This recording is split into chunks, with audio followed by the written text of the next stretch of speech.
2004 डिसेंबरमध्ये इंडोनेशियामध्ये भूकंप झाला, त्यावेळेला कन्याकुमारीला लाट आलेली मोठी, त्याला इथे पण इफेक्ट झालेला. इफेक्ट झाला म्हणजे त्याच्या अगोदर आपला देवबाग बीच आहे ना, तो एवढा असा लांब होता. इथे कलर वेगळा दिसतो, इथे आयलंड आहे. देवबाग बीच एवढा असा लांब होता आणि हाईटला होता. जेव्हा सुनामीची लाट आली तेव्हा पाण्याचा फोर्स वाढला. पाण्याचा फोर्स वाढल्यामुळे मधली वाळू आतमध्ये फेकली गेली, तिकडे ते आयलंड तयार झालं. म्हणून त्याला सुनामी आयलंड असं नाव दिलेलं आहे. लास्टला तिथे आपल्याला जायचं आहे. तर मग मधली वाळू गेली, साईडची वाळू राहिली. आपण जाताना त्या साईडने गेलो, या साईडने आलो. अगोदर या साईडने मार्ग होता, आतमध्ये जायचं यायचं. आता दोन्ही साईडने झाले. मग सुनामीच्या वेळेला इकडची वाळू आतमध्ये फेकली गेली, तिकडे ते आयलंड तयार आहे. म्हणून त्याला सुनामी आयलंड असं नाव दिलं.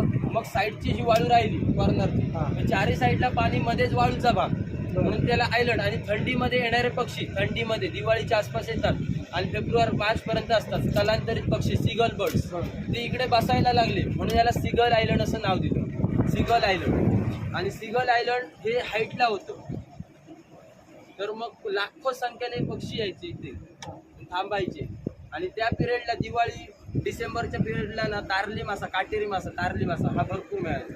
आणि त्यांचा तो फेवरेट मासा, ते अख्खं गिळतात. पूर्णपणे तारली मासा हा काटेरी असतो, तो अख्खं गिळतात ते सीगल बर्ड्स. तर मग ही जी वाळू, त्याच्या चारी साईडला पाणी, मध्येच वाळूचा भाग, ते सीगल आयलंड. फुल हायटाईड जरी झाली उधाणाची तरी त्याच्यावरती पाणी येत नव्हतं. सीगल आयलंडवरती आणि सुनामी आयलंड. मग 2009ला फियान म्हणून वादळ आलं, त्यावेळेला पाण्याची लेवल वाढली. त्याच्यामुळे सीगल आयलंड आणि सुनामी आयलंड हे दोन्ही आयलंड पाण्याखाली गेले. तिथनं ते स्टार्ट झालं. दोन्ही आयलंड हे पाण्याखाली गेलेले, तिथनं ते स्टार्ट झालं. दरवर्षी त्यांची हाईट कमी होत गेली, रुंदी वाढत गेली. त्याच्यामुळे हायटाईड भरतीच्या वेळेला त्यांच्यावरती पाणी असतं, लो टाईड पोहटीच्या वेळेला पूर्णपणे मोकळं दिसतं. आणि हे सीगल आयलंडचं असं आलं, हा जो भाग आहे हा संगमचा भाग आहे. तो संगमच्या जवळ असल्यामुळे इकडे चेंजेस होत असतात. तर हे वाळू आलं तिकडे पण दिसते बघा, त्या साईडला पण वाळू, इथे पण वाळू दिसते. दोन भाग झाले चेंजेस, जागा पण बदलतात, मागे पुढे सरकतात ते सीगल आयलंड. एक मोठं दिसणार आहे, रुंदी कमी दिसणार. एकदा त्याची रुंदी कमी आणि लांबीला जास्त दिसणार. आता दोन भाग झाले, असा विषय. हे सीगल आयलंड आहे.